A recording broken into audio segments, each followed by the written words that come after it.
Oh.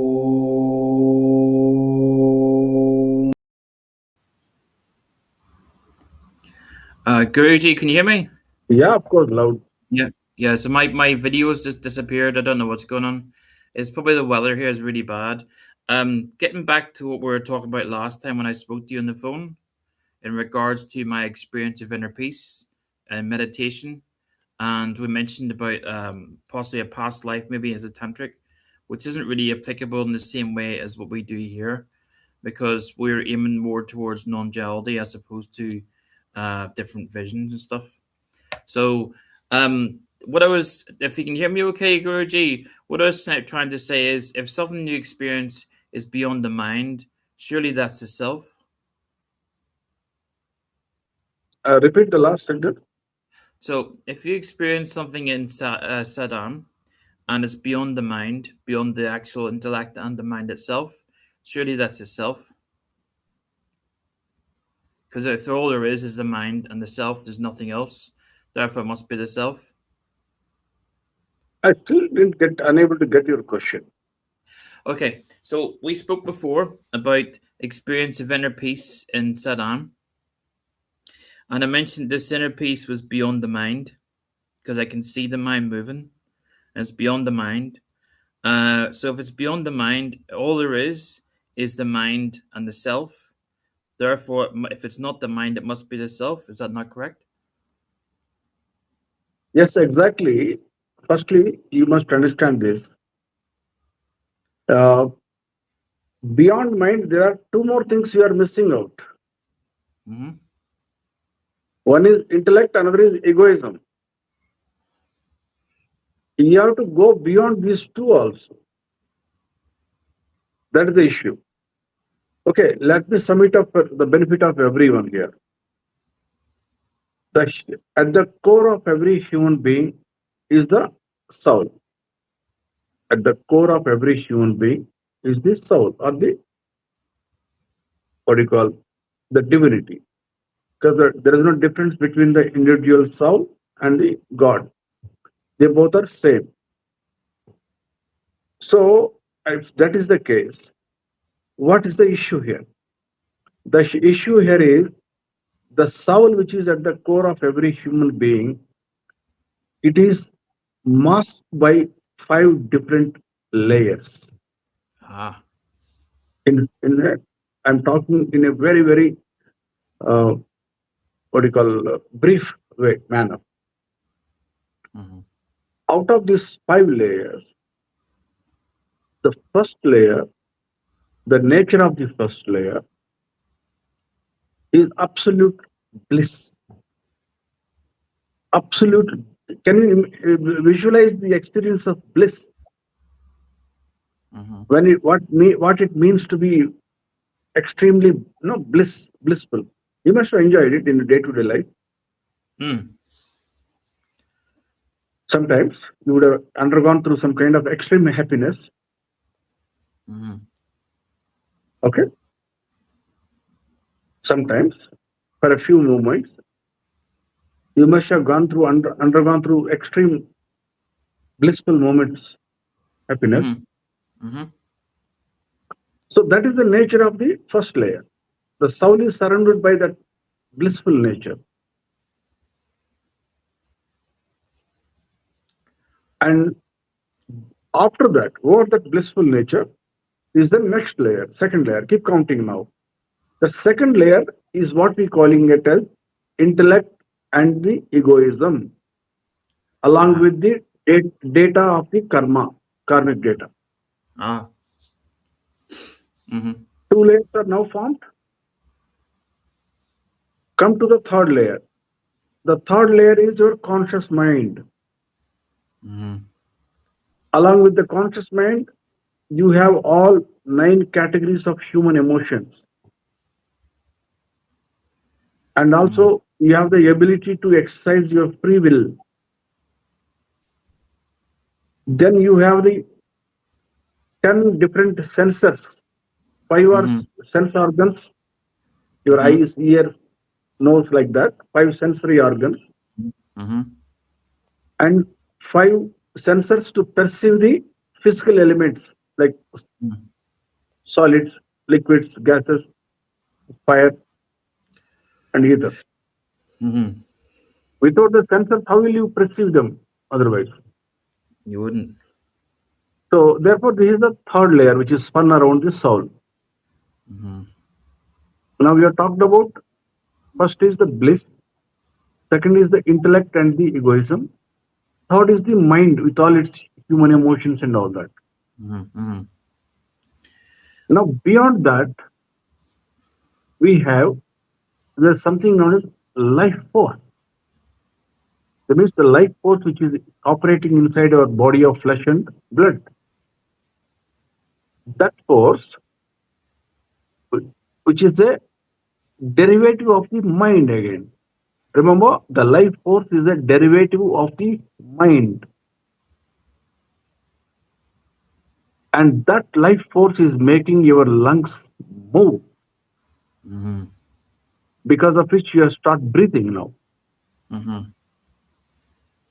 Just like the initial movement we have in a what do you call engine, that movement is manifesting in various other movements all over the body now.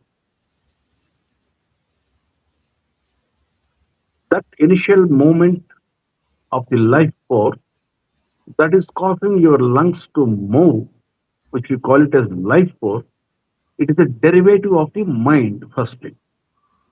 Mm-hmm. Because of that initial movement of the life force, person is able to breathe now.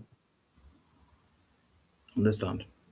That is now that initial motion is now getting translated into so many other movements inside the body now. It is just like your car with a combustion engine. You know that what happens when the petrol is entering the combustion chamber? You give Mm-hmm. the ignition, Mm-hmm. there is a spark, and the piston moves up and down, Yeah. and then the power is transmitted to all parts of the car. Mm-hmm. Mm-hmm. It's the same situation here also in the human body. Well, Guruji, I was going to say that I was taught before that the ego is a product of mind, and No, the other aspects you described are products of mind. no, ego is not the product of the mind. It is a different entity altogether. Firstly, now let me complete this thing. Now the life force is a derivative of the mind. Over the life force, it has now become gross nature, Mm-hmm. and it has transformed into your atomic mass and then the organic cellular mass, Mm-hmm. because of which you have your DNA, and then the organic cells have been manufactured. In case of inorganic matter, you have atoms and molecules and the five physical elements. In case of human beings or the other living creatures, you have the organic matter. That is the only difference. Inorganic matter and the organic matter. Atoms and molecules are same, whether it is organic or inorganic. At atomic level, they are same. And you go beyond the atomic level, the life force is same. You go beyond the life force, the mind is same. Mm-hmm. Psychic force is same. And you go beyond the mind, you have the intellect and the egoism. They are also same. Mm-hmm. So therefore, these are the eight things. That is, you can say your intellect and egoism, which we call it as subconscious mind, Mm-hmm. your conscious mind, third thing, and the five physical elements. This is what is enveloping the soul now.